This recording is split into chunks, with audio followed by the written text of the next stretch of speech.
School জীবনের দিনগুলো যেন জীবনের সবচেয়ে সুন্দর অধ্যায়।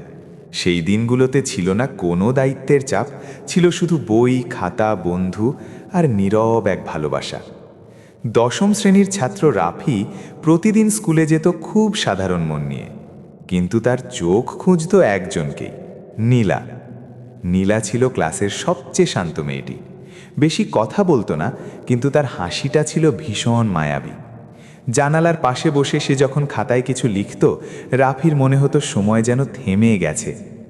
রাফি কখনো সাহস করে কথা বলতে পারেনি, শুধু দূর থেকে দেখেই নিজের অনুভূতিগুলো জমিয়ে রাখত।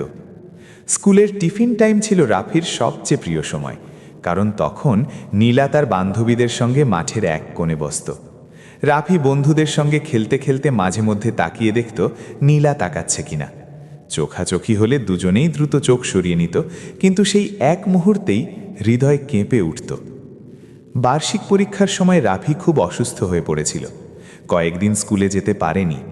ফিরে এসে দেখে তার বেঞ্চে একটি ছোট কাগজ রাখা। কাগজে লেখা, তুমি না এলে ক্লাসটা খুব ফাঁকা লাগে, তাড়াতাড়ি সুস্থ হও। লেখার নিচে কোনো নাম ছিল না, কিন্তু রাফি বুঝে গিয়েছিল এটা নীলার লেখা। সেই দিন থেকেই রাফির পড়াশোনায় মনোযোগ বেড়ে গেল। সে ভাবল ভালো রেজাল্ট করলে হয়তো একদিন সাহস করে মনের কথা বলতে পারবে।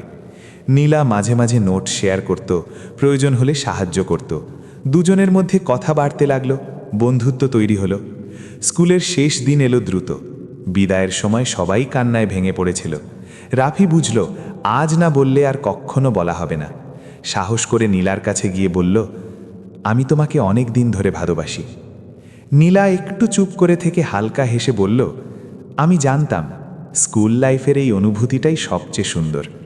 তারা কেউ কোনো প্রতিশ্রুতি দেয়নি, শুধু একে অপরকে শুভকামনা জানিয়ে আলাদা পথে হাঁটল। কিন্তু সেই স্কুল জীবনের ভালোবাসা আজও তাদের হৃদয়ের সবচেয়ে পবিত্র স্মৃতি হয়ে আছে।